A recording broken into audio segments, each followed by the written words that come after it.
Alright, as I said before, now we're going into Japanese horror with, obviously there were quite a few options there, but this is kind of the one that I always wanted to do with kind of Shino's Onibaba and Kuroneko. And obviously, he was a director that had like a huge like resume, especially in the writing department. I think he supposedly wrote like over 200 things or something, screenplay specifically, but these are the two that kind of have always.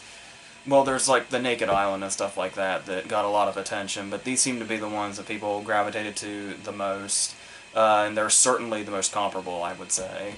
So when you look at them, obviously they're both set in like a sort of like at the time of a civil war, in somewhere in that. I'm not quite sure where exactly Kuroneko's supposed to be, but I believe Onibaba's somewhere within like somewhere between the 15th and 17th century, somewhere. Um, and obviously they both are based on either like a Buddhist fable or a folk tale coming from somewhere. Where we have Onibaba being based off the what is it? The Buddhist fable, A Mask with Flesh, I think it's called. And then obviously Kuroneko being the folk tale, The Cat's Revenge. I think that's what he said it was called. And both involve the main characters being a woman and her daughter-in-law killing samurai for one reason or another. Obviously, Kuroneko, it's more of a revenge thing, and, well, given after they've already been killed, and Onibaba, it's definitely more of a survival thing amidst the whole wartime problems. And obviously, with that in mind, there's a lot of things that he wants to say with these movies on so many different levels. Like with Onibaba, when you look at the like the way the faces change after you put on the mask, it was supposed to represent like to basically look into Japan's society like post-war. They were meant to look like basically victims from Nagasaki and Hiroshima. And he always said that he was basically like all about basically the ordinary people. So there's going to be like, you know, things about like roughly about like capitalism and socialism and all that other stuff. That's not quite what I planned on looking into. It's probably been talked about to death anyway. I'm coming more from just how they're effective as given the whole theme of the whole month. I'm basically just going to go into how well they're made and how they explore that particular territory on top of the other territory that they do explore. So, because obviously it's kind of difficult to just call these outright horror, especially on Evolve. They don't really go quite in that direction, especially in like a traditional sense. So we'll just sort of break this up and go into them individually, starting with Onibaba, the one that I've known a lot longer and been more familiar with for a while. So obviously, when you look at the title, the subtitles on this particular DVD say that it apparently translates to Demon Woman, but I've also heard Demon Hag. I've also heard just The Demon. So I'm not quite sure which one of those is like the exact one, but the subtitles on the Criterion say The Demon Woman, so whatever that means to you. But speaking of, we are introduced to our two main characters, the first of which is the mother, who has a look about her that's definitely one of the first things that catches your eye. Not just the close-ups of the faces that we often see throughout, but also she's got the noticeable white streak in her hair that could obviously mean age or also mean an irreversible trauma of sorts.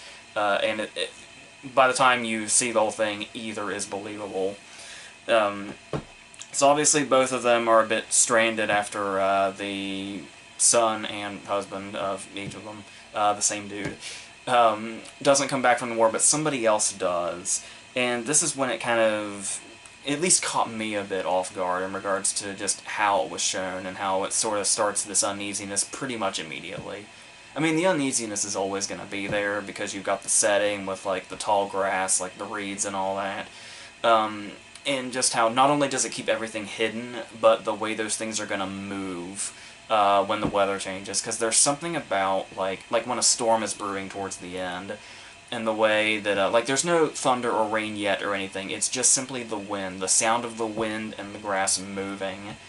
And for some reason, that's just always creeped me out in this way. Like, there's something so, like, almost like apocalyptic about it. Like, something really terrible is coming because of just the way that feels and the way, and I really love the way the movie was able to portray this. Um, but there's also the score, where the score is basically like these really sinister sounding drums with this sort of high pitched sound in between that's like somewhere between a scream and a laugh that's just really unsettling throughout. But then, as I was getting to, we're introduced to this character, Hachi, who just sort of... I mean, obviously there's already an uneasiness because we know that our two main characters kill people and, like, relentlessly throw them down a hole to rot and then sell their items, their armor, or whatever they have, to survive. But still, it's pretty relentless to an undeniable degree. So, but then he appears, and as soon as he appears, there's just like, I don't know if it's like that little laugh that he does, or like the way the scene is lit, how like his face is lit up. But there's just something that feels really off, and then there's the ambiguous thing that they don't go into too much, which I'm kind of glad that they don't, because this is something that they could have gone over repeatedly. But it's suggested like maybe once that he might have killed the dude that they're looking for to come back. But then once that sinister note is laid, that like we hardly come back to it. But it's always, I suppose, it's always lingering, regardless of what's revealed about him or what isn't. So that's always gonna leave that tone over it. But then, speaking of tones, we do shift a little bit once we get to the middle. In this movie, it gets very erotic, very fast, and pretty much stays that way. Which is sort of unexpected when it first happens, but then once you realize the direction the movie's going, it makes perfect sense.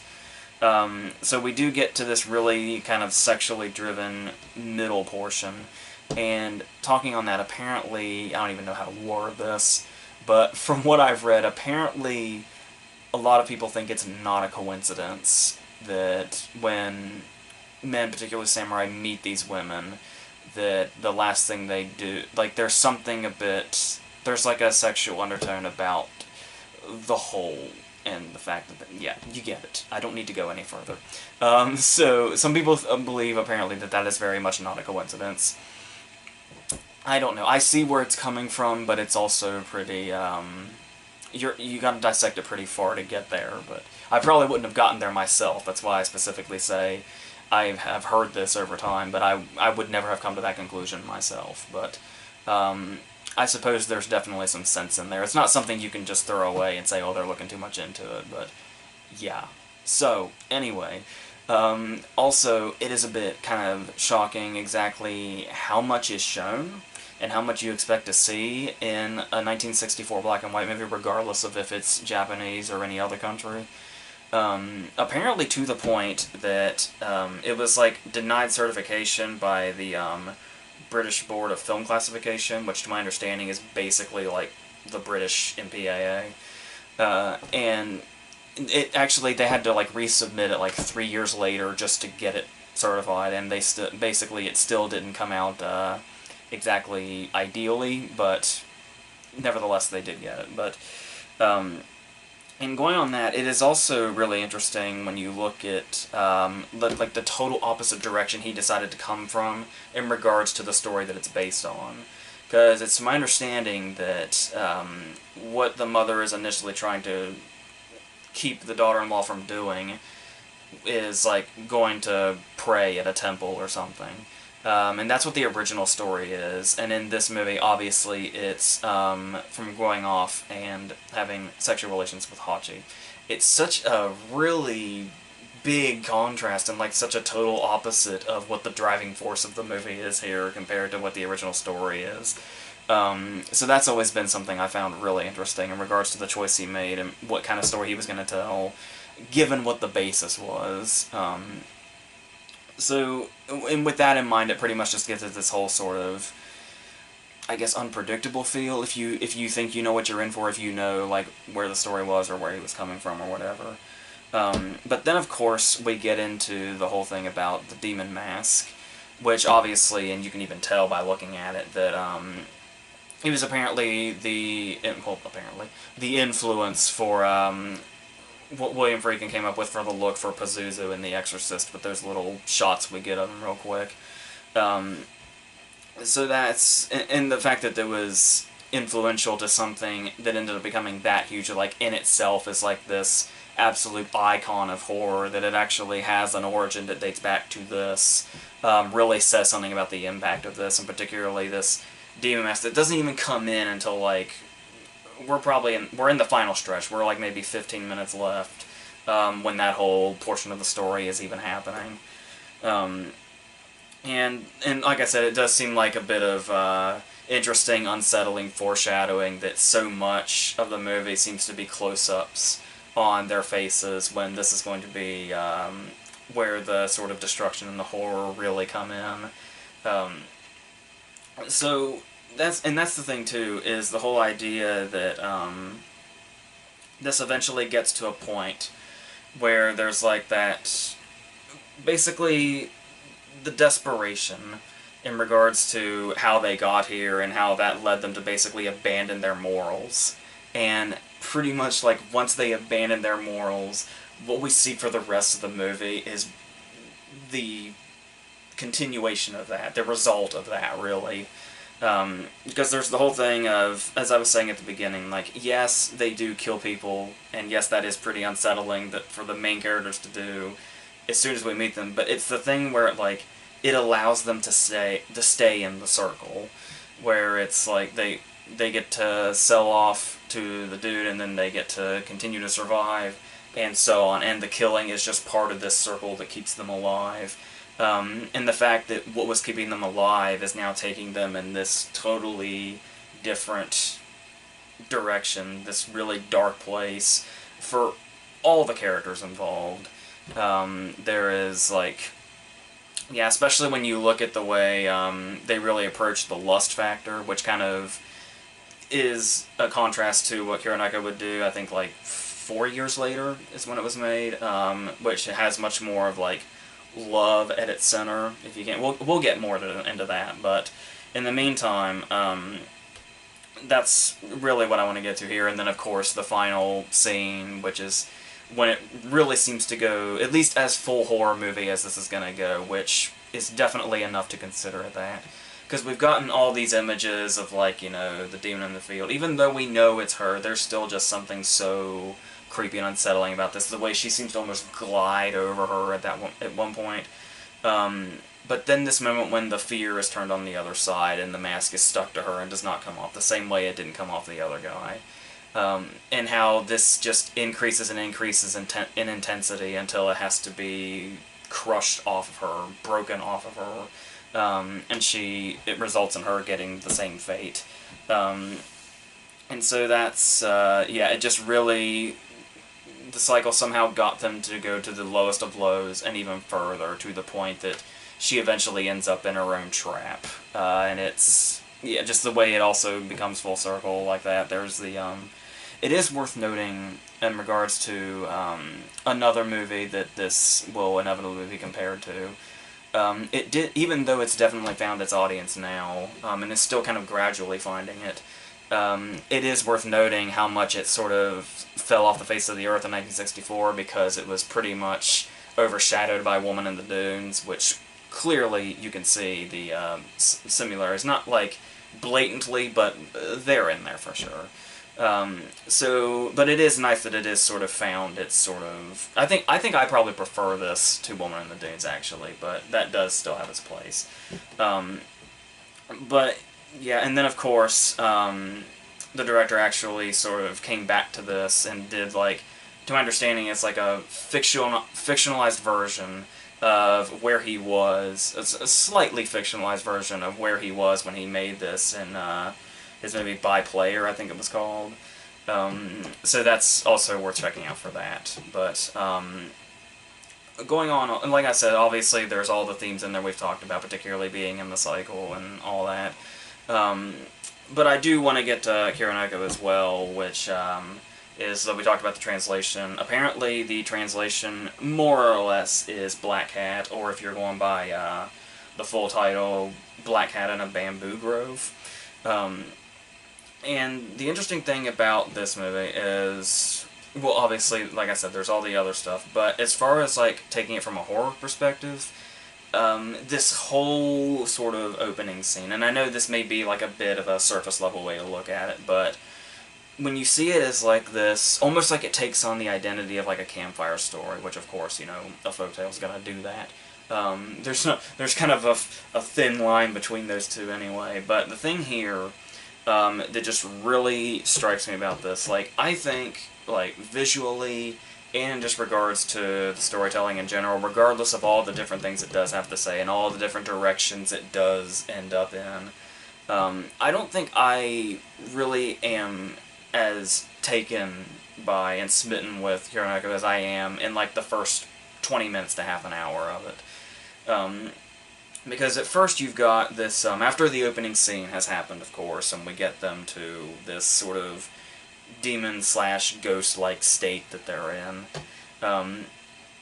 we get to the point to where they start luring in the samurai, and there's just something so, like, old, I mean, I know this is 1968, but I mean, even so, like, so old-fashioned, sort of, like, campfire-level story about this, in the best way possible. Where they're luring this dude, and when we first see her, when she's got the thing over her head as pictured, it's like, not only does it feel just kind of surreal in general, but the way it's like this entirely pitch black background. This is where the black and white portion of the cinematography just really, really comes through. It came through in a big way in Onibaba too, I didn't quite go into, but here especially, it really, really stands out.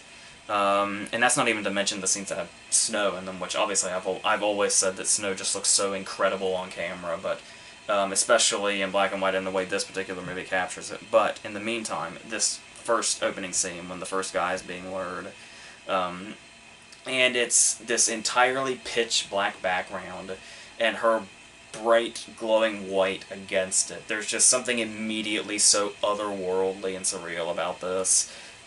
Just at the start of the scene, and then as it continues to go on, it only goes further into that. Also shown with, when they get there and, like, the mother comes in with the sake, it's just, like, this whole, like, the images in this are, like, completely unforgettable. And then you have these moments that are just shown in these really quick flashes. They're almost, like, you almost want to, like, rewind to make sure that's what you saw for real. Like, when obviously there's the whole Black Hat thing going on the whole time, but, and it's alluded to and shown explicitly, but in particular these little flashes, like when, the mother has her hair tied back, and the hair just, like, wags like a cat's tail real quick, or more blatantly when she reaches out and her arm and hand are, like, hairy and claw-like.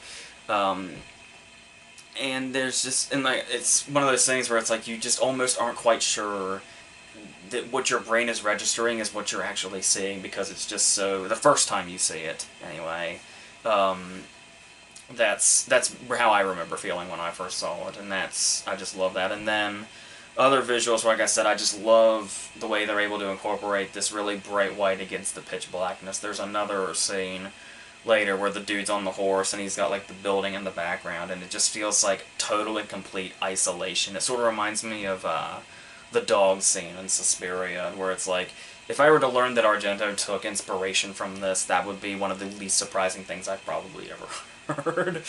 I just, as far as visually goes, I just really love that. Now, the thing also here is that it's not quite sexually driven to the extent that Onibaba was, I think. Because a lot of it, like, I mean, obviously in Onibaba it's shown, like, explicitly quite a bit. Whereas here it feels like a lot of it is much more implied. Like I said, by comparison it is. But there's also this weird sort of reversal where in Onibaba the kills are like, we see it, you know, it's very much obscured by the grass, and it's done very quickly. And then the sex scenes are like really prolonged and have like, you know, a lot of visible nudity and stuff like that. And then when you go to Kuroneko, it's that the sex scenes are only barely implied. We barely see anything, and the kills are like really, really intimate because they've gotta like be practically attached to them, and they're like biting their throats out, and this lasts a while. And it's just like the way the sort of opposite things they're doing in that regard, which is really interesting perspective from Kuroneko, because, as I was saying before, I feel like Kuroneko is definitely more about love, where Onibaba was about lust. So it's this really interesting contrast between the two, and how they both seem to be doing their own separate things in two totally different directions, yet the stories you can find so many parallels in also. So it's, yeah, it's really interesting to sort of kind of watch them back to back, too. And then there's also, you know, some of the stuff that may or may not even be intentional. One of the things I've always noticed is the whole idea of them, of course, being progressively more cat-like. And the scene when they're... It's just basically like a normal, like, post-love scene, and they're together physically. And then, even though it looks normal, and she's not, like, you know, catting out or anything, it immediately cuts to Reiko, I think, the governor, I guess that's what you call him. I've also seen the word warlord thrown around, which it's my understanding he's also a character that's like frequent in folktales and legends and stuff like that. Where it cuts immediately from this love scene to this guy's like really hairy body parts being massaged, and it's sort of like the kind of a parallel with that too, where we know what's metaphorically or otherwise underneath her, and then to immediately cut to actually seeing that actually happening, but to somebody else, always kind of struck me as like, I feel like that was showing that. I'm not totally positive it was intentional, but that's always the vibe I've gotten. So yeah, and obviously I've been talking about the love versus lust thing, and then there's just the whole idea that while Onibaba feels pretty much relentless in what happens to these characters, pretty much because they're all pieces of shit basically.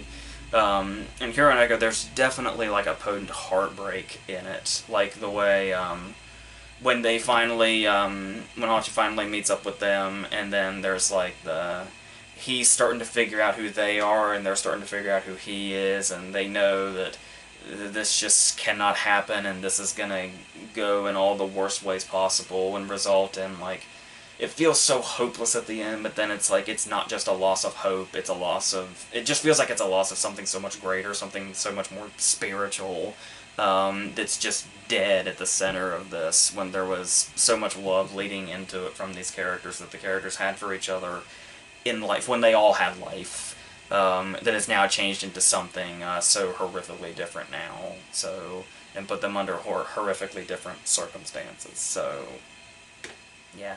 So that's pretty much where I stand on these, just to do a quick thing here on them, like I said, just hopefully to give more of a personal perspective as opposed to dissect all the stuff that's been dissected before, so yeah, that's where I am with this. So, if I had to choose between the two, like I said, I kind of have a soft spot for Onibaba. That could be because I discovered it much earlier than I did Kuroneko, but even so, it's... Yeah, I think it's... Yeah, I don't know. It's just a soft spot. I guess that's all I can say. So, we're going to continue next week with this. We've got one that's kind of taking us into that supernatural angle, and then another one where we're getting, I believe we're going into a Disney-themed one also for the second one next week. So yeah, all the review stuff, all the stuff you know is coming. The First Man review and all that other shit. So until all that stuff, that's it.